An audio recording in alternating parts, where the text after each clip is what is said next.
ये एक बहुत कॉम्प्लिकेटेड मैजिक डोमेन था। घर मौसम को नोटिस करके यागामी ने डिसाइड किया कि अब वो घर में थोड़ा सा रिनोवेट करेगा। मिनाटो ने उसे वार्निंग दी थी कि अगर वो अपनी पावर का ज़्यादा यूज करेगा तो फिर से छोटे साइज में आ जाएगा। लेकिन यागामी ने यागामी ने मिनाटो की बात मानने से मना कर दिया। तो उसने सबसे पहले एक घर में एक सुंदर आर्ट चेंज किया, लेकिन फिर भी उसे लगा कि घर में कुछ भी मिसिंग है। इसलिए उसने सबसे पहले एक बड़ा वाटरफॉल क्रिएट किया, जिससे पूरे गार्डन में पानी की स्मूथिंग साउंड सुनने लगी। मिनाटो ने नेचुरल साउंड सुनकर उसे काफी सरप्राइज फील हुआ, लेकिन तभी उसे रियलाइज हुआ कि भारी वार्निंग इग्नोर करने की वजह से आगामी ही फिर से अपने छोटे फॉर्म में आ चुका है।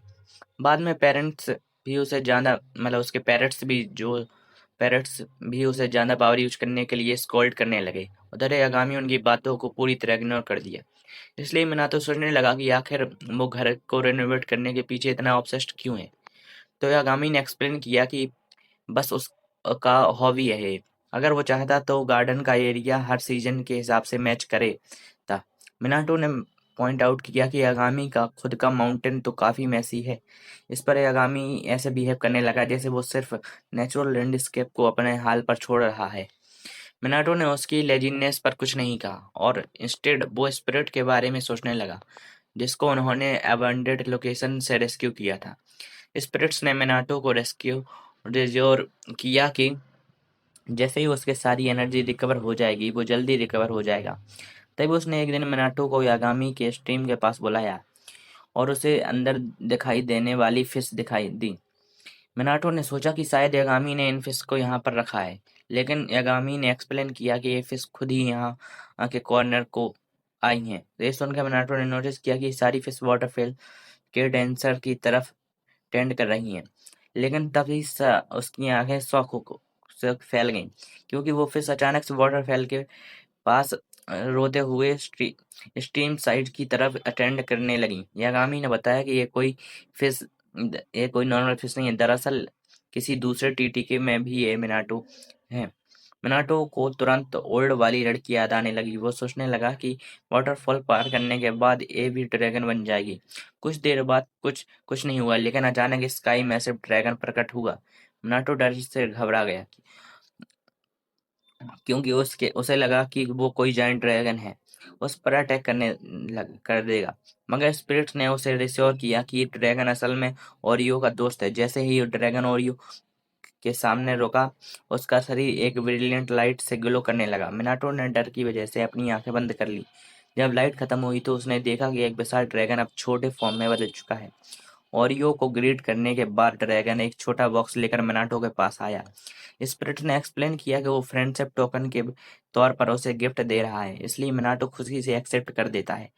लेकिन ड्रैगन लगातार एक के बाद एक गिफ्ट उसके हाथों में रखता जाता है। आखिर में मिनाटो ने उसे रोकना पड़ता है। उसके बाद ड्रैगन कुछ देर बाद ओरियो के साथ गार्डन में टाइम स्पेंड करता है और फिर अपनी ड्यूटीज के लिए वहां से चला जाता है। ड्रैगन के जाने के बाद मिनाटो बॉक्स खोलता है। मिनाटो ने ड्रैगन के लिए लिए हुए गिफ्ट बॉक्स को खोली। अंदर से ढेर सारी स्वीट ट्रीट्स मिली। वो उन्हीं सारी स्वीट्स यागामी को दे देता है ताकि वो खाकर फिर से अपने नॉर्मल स्टेट्स में लौट सके। यागामी खुशी खुशी केक पैक कर देता है और तुरंत स्वीट खाने शुरू कर देता है, लेकिन इतनी सारी स्वीट खाने के बाद भी उसके बड़े फॉर्म में लौटने का कोई साइन नहीं दिखता। ये देखकर मिनाटो और पैरट्स दोनों परेशान हो जाते हैं। यहाँ तक कि आखिरी स्वीट खाने के बाद भी यागामी अपनी टाइनी फॉर्म में ही रहता है। पैरट्स को लगा कि उसे अपनी ताकत वापस लाने के लिए कुछ और ज्यादा खाना चाहिए, इसलिए मिनाटो मार्केट से फूड खरीदने निकल जाता है। रास्ते में उसे एक छोटा हिल दिखाई देता है, जिसे वो तुरंत सुमुगी के मास्टर का डोमेन समझ गया। मिनाटो सोचने लगा कि उसके डोमेन इतना छोटा क्यों है। तभी ने बताया कि उसके जैसे क्रिएचर्स को अपनी पावर दिखाने के लिए बड़े घरों की जरूरत नहीं होती। अचानक एक स्ट्रांग फोर्स मिनाटो को स्ले की तरफ खींचने लगी। तभी आगामी तुरंत उसके सामने आकर प्रोटेक्ट करता है। जैसे ही मिनाटो ने खुद को संभाला, उसने माउंटेन की मास्टर को देखा, जो एक नाइन टेल फॉक्स थी।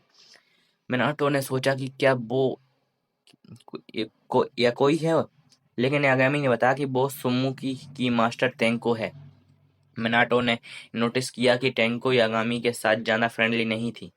फिर फिर उससे पता चला कि वो असल में इस उससे मिलना चाहती थी। ये सुनकर वो कंफ्यूज हो गया, क्योंकि वो पहले कभी टेंको से नहीं मिला था। तभी यागामी ने एक्सप्लेन किया कि उसे सुमुको की आंखों में जरिया जरिए देखा था। फिर उसने मजाक में कहा था कि टेंको शायद उसके टेस्टी फूड पर नजर रख रही है, इसलिए उसके सावधान रहना चाहिए। उधर लोकल एक्सोरेस्ट हेडक्वार्टर से हरोमा ने टाउन में आए फॉरेन एक्सोरेस्ट की रिपोर्ट सुनी। कुरुमा ने बताया कि जिसाकी हैंडशेक उठने दिखा है, वो दूसरे टाउन में भी दिखाई दिया है।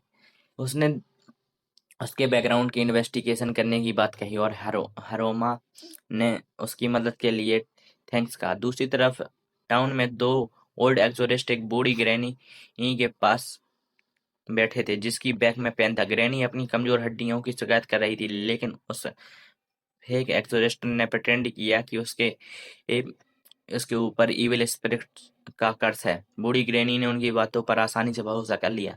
तब उन दोनों ने कुछ बिग तलिस्मान देखकर उनके पैसे ठग लिए और कहा कि अब उनकी बैग ठीक कर देंगे। कुछ दिन बाद मिनाटो के घर में यागामी अभी भी टाइनी फॉर्म में था, जबकि वो पूरे टाउन में 1 साल तक खिलाने जितना फूड खा चुका था।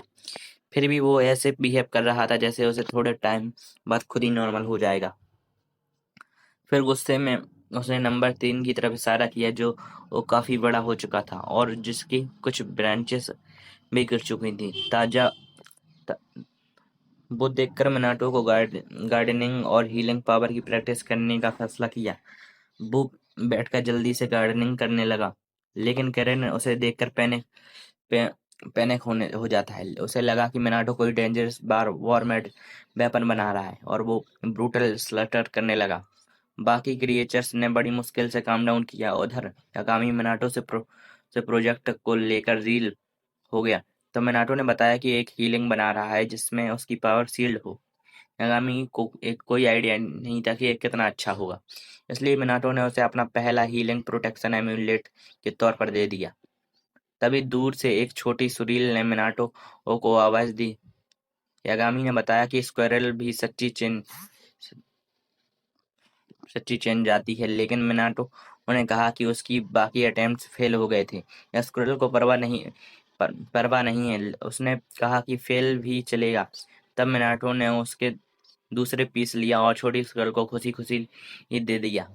इस और स्क्विरल वह पीस लेकर वहां से चली गई। वहां उसने अब एक एमुलेट का यूज करके अपने पार्टनर को ठीक करने किया, और जो कि एक इविल कर्स से सफरिंग कर रहा था। कर्स से मुक्त होते ही स्क्विरल एमुलेट नीचे गिरा देता है और खुशी से अपने दिन में बिजी हो जाता है। उसके बाद मिनाटो और बाकी सब लंच करते करते बैठे थे। यागामी ने मिनाटो को जल्दी खाने की वार्निंग दी, इससे पहले कि सुमोकी आ जाए, लेकिन तब तक देर हो चुकी थी। ब्लैक फॉक्स ने अपने प्रेजेंस अनाउंस की और मिनाटो ने नेचुरली उसे नीचे आकर साथ लंच करने की परमिशन दे दी।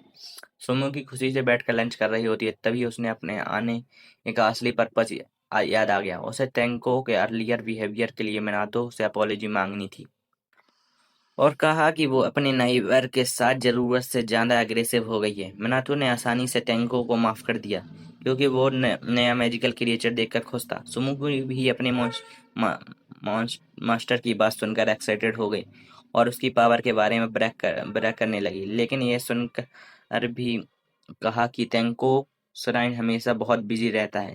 तभी अचानक सुमुको की बॉडी ग्लो करने लगती है और यागामी समझ जाता है कि कुछ गड़बड़ है। अचानक टेंको ने अपनी बॉडी को पोसेस कर लिया और मिनाटो को माउंटेन पर आने की इनविटेशन दिया। उसने कहा कि ये अपने आपके समय शील्ड भी लेकर आना। यागामी ने उसे सेमलेस ब्लड कहा और उसने गुस्से में कहा कि वो दूर रहे।